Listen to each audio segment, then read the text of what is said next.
1, 2, 3, 4. Welcome to episode 8 of the Immigrants and Exiles podcast, a conversation recorded at the Beachcomber Cafe in St Kilda between me, Moreno, and my friend Walter. In this episode, we talk about what drives people to emigrate, other than war and natural disasters. Wuthering Heights gets a mention, and we ask you what your parents or grandparents told you about why they came here.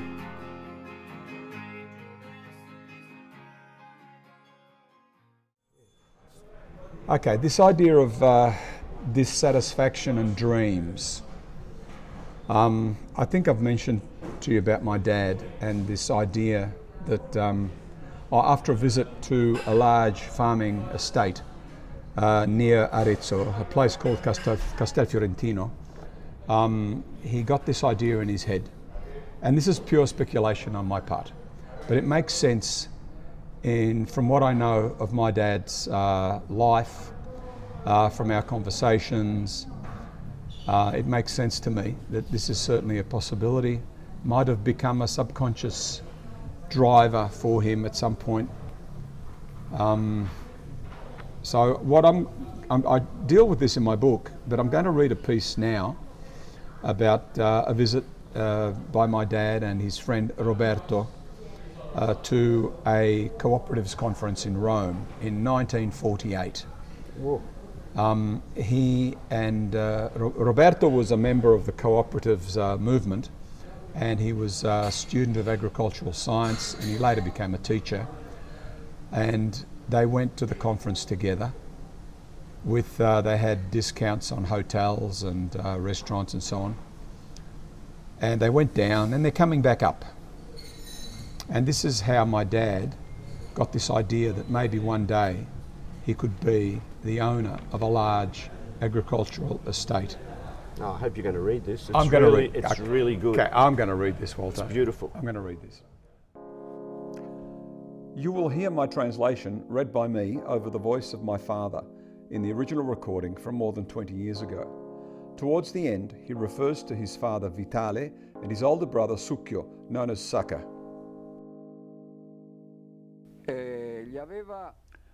The administrator said he would come to the station to pick us up.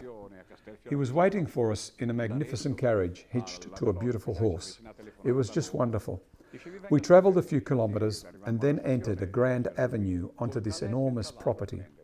The driveway was lined with giant Lombardy poplars, hundreds and hundreds of hectares of land. There were dozens of peasant farmers, share farmers, working the land. He took us to his house and we had dinner there. That evening we had a feast, a grand roast chicken dinner. He'd invited this other man, a very old man who was his boss. There were also 3 girls that Roberto had got to know during his time there as assistant manager. Late that night we spent some time with them. We were there for 3 or 4 days on this estate. The administrator showed us the livestock, all the different crops, not just tobacco, but also vineyards, corn, wheat. They grew everything. The way they cured the tobacco was different, not like ours over here. And then we went back home, after being away for a couple of weeks. You know, being away from home like that, the money just goes, even if you're getting discounts. And Sacca would get angry. He would say to Nonno Vitale, look, he's out and about spending money. Sacca was a nuisance of an older brother. This was another reason for me to get out of there. This was how I ended up at Buffalo River. Okay, so that's just that piece. And after this experience, I think something buried itself in my dad's mind and eventually led him to emigrating to Australia. And you can hear even at the personal level there's resentment when he says Sacca was a nuisance. Yes. Of an older brother, but probably Sacca represented a whole lot of conventional values, which your brother, Ugo, your dad, sorry, yes. Not your brother, yes. Sorry, Nicholas, was bucking the system when he refused to, acknowledge realities. Yes. And he divests himself, divestment again, and he's going to come to Australia and do an investment into what he believes can be another future. But there's that element of the dreamer, the searcher, looking for El Dorado. Heathcliff. Heathcliff, oh yes, and Wuthering Heights. Heathcliff. He was a. My dad and my mum were both great fans of that film. Great They loved film. the story of the young man who's downtrodden, hard done by, oppressed, goes away, makes his fortune, and comes back and shows everybody that he's made it. You know, I think maybe in my dad's mind, he had that just bubbling away there. Whether he was able to achieve it or not, I don't know. Well, Whether he personally felt he had, I don't know. But these are some of the things that drive immigration or emigration, aren't they? Yeah, people just don't want to escape from something. They want to get to something. Yeah. So to me, when you were reading that, and I've read this quite a few times before, I thought these are like pastoral scenes, you know, from the 18th century. The visions of nature as something that human beings have, in a sense, created, domesticated, bountiful. Yes, it's Arcadia. Yeah. And so he says, you know, they had livestock, all the different crops that they grew, not just tobacco, but also vineyards, corn, wheat. They grew everything, and then they also have beautiful young women. 3 of them. Yes, and I for love 2 guys. And I love the way he doesn't get into the details, but they're implied when he says, when was it? Something about the Late at night. late night. We spent time with them. That's right. And I thought, well, what do you mean you spent time? What, conversing over cups of tea and of course, and discussing Jane Austen or something? I don't think, not Jane Austen, but anyway, I Promessi Sposi. Yes. And you can see he's yearning for something that reveals how he's easily starstruck. Yeah, he's easily struck, and he's hopelessly charmed by his own dreams. Yeah. And well, I mean, I see it as a very human thing. Yeah. And I think, you know, there's this thing about people came to Australia for a better life.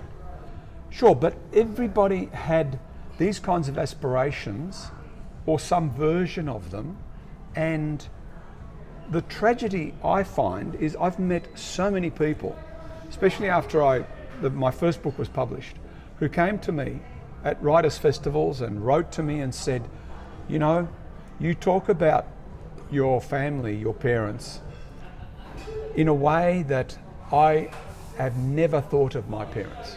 And now it's too late because they're dead.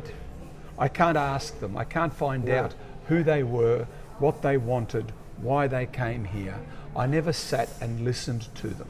No, and they didn't want to, I feel, enter into those particulars. So they become sort of like cardboard cutouts for us, you know. Yeah. And you think all they want to do is make money and come to a place where I can get a job. Well, in our case, in our family's case, they didn't have to emigrate. There was work in Tuscany. Yeah. There was going to be work, another 3 or 4 years, and the Italian economy took off. That's right. You know, in the early 60s, if my dad had waited a few more years, we would never have come here. But people who haven't talked to their parents like that have missed out on a large part, probably the largest part of their own heritage, finding out what their parents were on about. And was it in that reading, I can't remember now, that I remember something about Ugo saying that his friend Roberto went on to get an education in agricultural science. Yes, he became an agricultural science teacher. Ugo didn't continue with education. Yeah, he stopped, he dropped out. Yeah. Yep. So it sounded very much as if, even in a country like Italy, which is fairly conventional, like all societies are, most people conform, he was a rebel of sorts. So he had opportunities to stay, obviously, and get educated, enter another field of activity. But he chose something a lot more drastic.